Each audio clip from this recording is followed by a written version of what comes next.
Look, from now on, this is your new home. Unfortunately, we don't need a sick person." I was suddenly told that and unwittingly taken by car, only to find myself at my aunt's house before I realized it. "Your father declared that he wouldn't pay for your medical expenses in order to cover the costs of your sister's study abroad." Lost for words, I was in a daze, but my aunt warmly welcomed me. "Sonia, won't you become my child?" she proposed, and from that day, I began a new life as the child of my aunt and uncle. And 10 years have passed. My name is Sonia. I have 2 sets of parents. I regard one set as the worst and deeply respect and cherish the other. You might wonder why I have 2 sets of parents. It's because my illness complicated the bonds within my family. Since childhood, I've had frequent unexplained seizures, constantly requiring attention. While the symptoms are somewhat controlled by medication, stress and fatigue make seizures more likely, which is why my parents strictly told me to avoid exercise.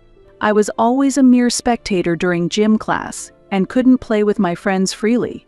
On the other hand, my younger sister Noelle, who is 4 years younger than me, was energetic and talented, carrying all of our parents' expectations as she grew up. She was particularly passionate about basketball. In elementary school, she joined a local mini basketball club that was well regarded, and her talent flourished. She later joined a famous sports club. Her skills improved remarkably, and in games she always played as a starting member. As a representative, she led the team and actively competed with older players during practice. I felt proud watching her, yet a little envious. During this time, my parents began to make a clear distinction between how they treated me and Noelle. This was especially true in terms of meals. Noelle received nutritious homemade food. For me, it was mostly simple bread and instant soup. Sometimes I would get leftovers from what Noelle didn't finish. There was also a disparity in clothing. Noelle wore trendy children's clothes, while I was given hand-me-downs. For birthdays, Christmas, and school promotions, Noelle was treated specially, whereas I was often neglected. This discriminatory treatment became a part of my daily life. "Big sister, won't you play basketball with me?" my innocent younger sister would always ask cheerfully. She held the ball and looked at me with shining eyes. "Sorry, I can't do intense exercise," I reluctantly answered. Noelle looked up at the sky, pondering, then suddenly smiled. "We can at least pass the ball, right?" While saying this, she tried to hand me the basketball. I thought I could handle just practicing passes, but my parents disagreed. My mother was especially strict. As I reached to take the ball, she forcefully shook off my hand and yelled loudly, "Sonia, you never know when you might have a seizure, so don't do anything." Startled by her shouting, my sister froze in place. The ball dropped to the ground and slowly rolled away. Picking up the ball, my mother returned it to my sister with a smile. "Noelle, let's practice passing together," she said. After glancing at me, she spoke kindly to my sister and walked away with her. After they left, I felt a deep sadness and irritation, and I cried alone. A memorable event occurred when I was in the first year of middle school, and Noelle was in the 3rd grade of elementary school, on a spring day. I felt unwell from the morning and was bedridden. Due to my sister's important game, my parents left me at home and went to the match. When I'm feeling ill, it'll be more likely for me to have seizures, I thought. The overlap of feeling unwell and being left alone heightened my anxiety, accumulating stress, and by noon I had a severe seizure. Feeling the danger, I immediately called an ambulance. When I woke up, I was on a hospital bed. Just as I woke up, a nurse who came to change my IV noticed and smiled at me. "Sonia, you're in the hospital. Do you understand me?" she asked, and I nodded in response. Looking carefully around, there was no sign of my family in the hospital room. "Excuse me, has my family visited?" I asked. "The family is scheduled to come tomorrow morning. You'll be on your own tonight," the nurse replied. This confirmed that my parents and sister had not yet returned from the basketball trip. Even when I'm taken away by an ambulance, nobody's worried about me. It's like I'm not family, just a nuisance. I thought to myself as tears welled up and blurred my vision. I covered my head with a blanket and cried silently. After being taken away by an ambulance, my parents, facing criticism from the neighbors, started leaving me at my aunt's house, who is my father's sister. My aunt and uncle work at a game development company, and as they had no children of their own, they were always happy to have me over every week. It's fun having Sonia around. It's like having our own child. My aunt would always say.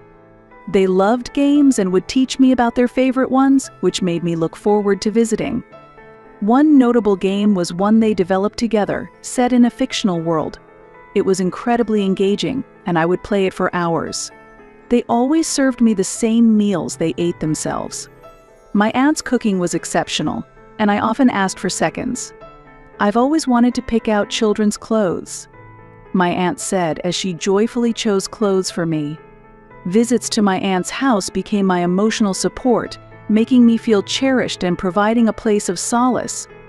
As the first term of my first year in junior high came to an end and summer vacation was approaching, my father took me to my aunt's house. The car was packed with luggage, and I was excited about the prospect of spending the summer vacation there. After arriving and unloading my things, my father unusually came inside, appearing to be in a good mood, but my aunt looked concerned. Feeling the unusual atmosphere, I began to feel anxious. However, since my relationship with my father was not very good, I couldn't ask him directly about my concerns. While I was trying to gauge the situation, my father spread his arms wide and cheerfully said, "Look, from now on, this is your new home. Unfortunately, we don't need a sick person." What? I was shocked, and my father's voice was jovial. Even though my aunt and other relatives were angry, it seemed my parents were not listening. Their minds were completely occupied with my sister's basketball scholarship abroad. To cover the costs of your sister's study abroad, we won't pay for your medical expenses. No matter how much my aunt and uncle tried to persuade them, their efforts did not reach my parents. If you stop the treatment for her illness, I will take Sonia in, my aunt declared resolutely. My parents readily accepted the proposal. That's how I learned that my parents had let go of me.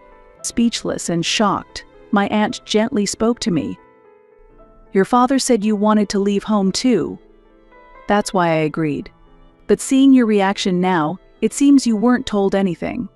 There's still time to fix this. You should have a proper talk with your parents and reach a conclusion. Is it still possible now? We might be able to talk, but repairing my relationship with my parents feels too late. I can't think of them as family anymore. I shook my head vigorously as I met my aunt's gaze. "If it's okay with you, Auntie, I want to stay here. Sonia, I promise I won't be a burden. I'll help out around the house actively. So please let me stay here." I stood up slowly and begged her. If I were driven out of this house, I would have nowhere else to go. "I want to live in your house, Auntie, please," I pleaded, my voice quivering. A sense of confusion hung between my aunt and uncle. I was anxious about how they would react, unable to stop my body from shaking. Then, my aunt gently stroked my head. "Sonia, won't you become our child?" I looked up to see my aunt and uncle smiling warmly at me. "Yes, please," I answered, tears of relief flowing. My aunt, tears in her eyes, hugged me tightly. My uncle, wiping away his tears, watched over us. From that day, I became the child of my aunt and uncle. Eventually, we completed a special adoption process, and I legally became their child. Thanks to this, I was able to actively participate in physical education classes and enjoy playing with my friends. I also saw an improvement in my health and rarely worried about my illness anymore. I am truly happy to be living with my aunt and uncle. Afterward, I started competing in trading card games. Despite the risk of seizures, my aunt and uncle did not stop me but supported me, allowing me to focus on the competition. A strong desire to repay them someday was born in my heart. I joined the trading card club upon entering high school. This school's trading card club is well known in the competitive trading card world. I was excited to grow and develop in such a stimulating environment, and I was happy to be able to showcase my abilities. In my second year of high school, I won the national championship, surpassing other prestigious schools. Unable to contain my joy, I ran home that day to share the good news with my aunt and uncle. By then, the seizures from my illness had almost completely stopped. Before graduating from high school, I was informed by a doctor that my illness had completely healed and I had become as healthy as my sister. After high school, I continued competing in trading cards, with my aunt and uncle always supporting me. When I performed well, they celebrated my success as if it were their own. I started to achieve stable good results after turning 20. Now at 22, I am known as a top player and recognized as the queen of trading cards. It has been about 10 years since I was taken in by my aunt and uncle. I thought it might be time to give something back. Christmas is coming up, and I want to make my aunt and uncle happy, I thought. I made plans while feeling the cold winter air on my way home. Upon arriving, I noticed several unfamiliar shoes at the entrance. I'm home. Is someone here? I asked as I entered the house. In the living room, a high school girl was sitting on the sofa, and my aunt greeted me as I walked in. Welcome back. Who is this girl? I asked reflexively, but she seemed familiar. Wait, that face. Noelle, Sonia? I heard her voice. She had grown so much that I didn't recognize her immediately, but she still had the traces of her younger self. When I called her name, her face twisted as she began to cry. Sonia, you remembered me? I'm so glad, she said. Yes, what's going on? I was unsure how to react, but then my aunt started to explain. Noelle ran away from home. What? I exclaimed, looking at my sister in surprise. Noelle nodded, wiping away her tears. Ran away? What do you mean? Sonia, help me, Noelle said with a trembling voice. Then she began to tell me about what had happened at home. It seems that my father driving me out of the home was a huge shock for her. Noelle had pleaded with our parents, crying, I'll quit basketball, just let big sis come home. However, our father harshly scolded her. What are you saying? It was all for your basketball. You shouldn't do things half-heartedly. I won't accept you quitting. You are your mother's only child. You should work hard and become a respectable player. My mother said in a chilling voice, refusing to take Noelle's words seriously. My parents had thoroughly controlled Noelle's life, forcing her into a basketball-centric existence against her will, from childhood until she was a senior in high school. During a career counseling session, Noelle finally mustered the courage to declare her separation from basketball. Our parents were furious, and my father accused her with a terrifying voice. Hey, do you have any idea how much money we've spent? Your sister sacrificed for you, you're not allowed to stop until you turn pro. Feeling mentally cornered, Noelle escaped to my aunt's house to get away from the situation. I had no idea you were in such a situation, Noelle. I was at a loss for words. While I had been freely raised in my aunt and uncle's home, my sister had been sacrificed by our parents. Noelle, you've been through a lot. I didn't know anything. I'm sorry, I said. My sister quickly shook her head in surprise. No, you've been through so much for me. And still, I'm asking for help. I'm really sorry, Noelle said, looking down. Her small shoulders were trembling. Don't worry about it. I'm really happy you came here, I replied cheerfully. My aunt and uncle nodded in agreement. That's right, it was good to escape from them. Noelle, relax. Your big sister will protect you, I said, though deep down I felt fear and reluctance to get involved. I want to save Noelle, but how should I do it? I thought. and began to make plans.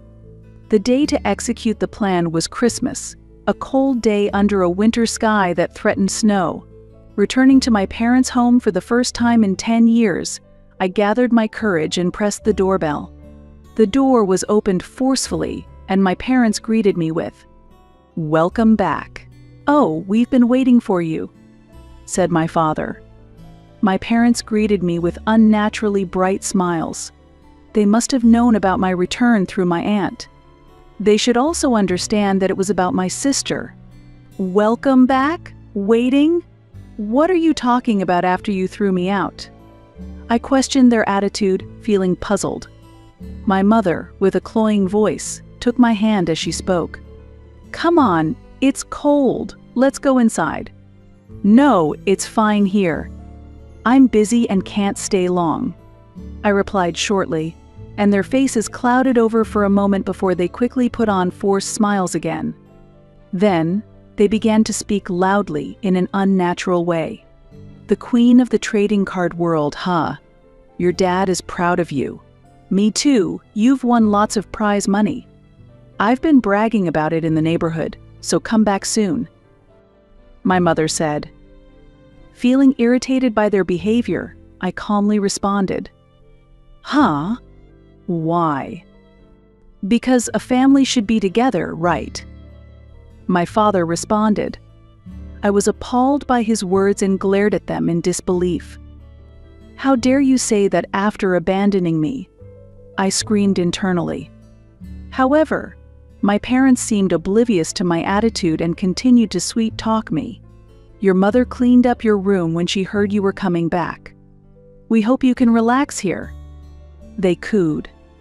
"And we even replaced the carpet in your room so you can feel comfortable to practice at home.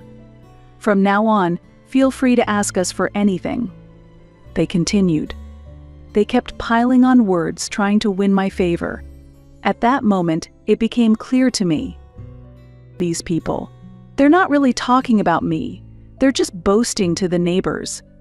They fabricated a story about how they supported my success as a top-tier competitive card player and bragged about it all around the neighborhood. Sending my sister to basketball studies abroad was also just an action done for the sake of appearances. I watched my parents with a cynical smile. Truly appalling. Your selfish efforts are meaningless. Actually, I'm planning to quit competitive trading card gaming in a few years. What? My parents were shocked. My father was at a loss for words, while my mother looked stunned. Competitive card gaming requires reflexes, concentration, and physical stamina. I can't keep competing with the younger players forever. I plan to retire after earning a bit more prize money. While I spoke cheerfully, my parents were clearly disturbed. "So, what will you do after you retire?" my father asked. "Well, I might be unemployed for a while," I answered with a smile, watching their reaction. The fake smiles on my parents' faces disappeared, quickly replaced by angry expressions. What a nonsense. Being unemployed without a proper job. Do you have any idea how embarrassing that would be at work? I can't even imagine, my father exclaimed. "Yes, so you can forget about me." "I never intended to come back to this house anyway," I replied. "How insolent," my father shouted. His voice echoed through the quiet neighborhood, causing my mother to panic and look around, wary of the neighbors' eyes. Firstly, I came here today to discuss Noelle's situation. She is currently living healthily with me at our aunt's house. What did you say? Have you kidnapped her? That's unforgivable. Give her back to her mother. Facing my mother, who suddenly pretended to be a victim, I stared her down and declared firmly, "No, I have no intention of giving her back. Absolutely not. I will take care of my sister." "What are you talking about?" "I will call the police." While they were agitated, I observed them calmly and responded clearly. "I've already explained the situation to the police and reported it to Child Services. I've consulted with a lawyer as well. In fact, you are the offenders." What did you say?" I have been consulting various professionals to continue supporting my sister, considering the possibility of being accused of kidnapping by my parents. I've also been researching legal regulations. Since Noelle has reached adulthood at 18, she can legally decide her own residence and future, surpassing parental rights. Noelle, having left home of her own will to avoid negative influences from our parents, faces no legal problems in choosing to live with me, her sister. With this fact behind me, I confidently confronted my parents and engaged them in this conversation. Staying with you only brings unhappiness. My sister and I are not tools for you to flaunt for your own vanity. Out of the corner of my eye, I noticed a neighbor appear. Perhaps they had noticed the commotion and came to check what was happening. Now, I'll make the most of this opportunity to create a scene. Everyone. These people stopped my medical treatment to send my sister to basketball studies abroad. Honestly, it's an abnormal situation. If my aunt and uncle hadn't taken me in, I might not be here today. I shouted as loudly as I could. Oh wait, what are you saying? Ignoring my flustered mother, I raised my voice even louder to make my point. You forced Noelle into becoming a basketball player just for your own pride, sacrificing her childhood. Quiet down. My father's face was red with anger, and he reached out to grab me. However, I shook off his hand and continued fiercely. What kind of parents are you, saying you won't accept her quitting until she becomes a professional player? You only see your children as tools. Neither I nor my sister will ever return here. If you try to interfere, I will call the police. Just so you know, I'm already prepared to sue. That's why I came today. I fixed my parents with a stern gaze. They twisted their faces in discomfort and struggled to respond. Looking around, I noticed that many neighbors were watching our intense family argument from their windows and yards. The expressions on their faces showed surprise and concern. I vowed never to visit this place again. With that resolve in my heart, I left the house confidently. Time passed, and 8 years later, I reached a milestone at 30 years old and decided to retire from competitive trading card gaming. Originally, I planned to retire at 25, but I prioritized taking care of my sister and put my life plans on hold. Due to the harsh training she endured as a child, Noelle developed a knee injury, which led her to set a new goal of becoming a physical therapist. She had once dreamed of being a professional basketball player, but had to give up that dream due to her injury. After a year of preparatory school, Noelle finally advanced to a vocational school. During this time, I learned how much she had suffered under our parents, and I saw the harsh reality for the first time when she came to me for help. To make up for her past, I decided to support her tuition. Eventually, Noelle graduated from vocational school and earned her qualification as a physical therapist. She is now fully committed to helping injured athletes. One day, I'll repay you, Sonia. Noelle always says cheerfully. Every time we meet, her face is brimming with vitality.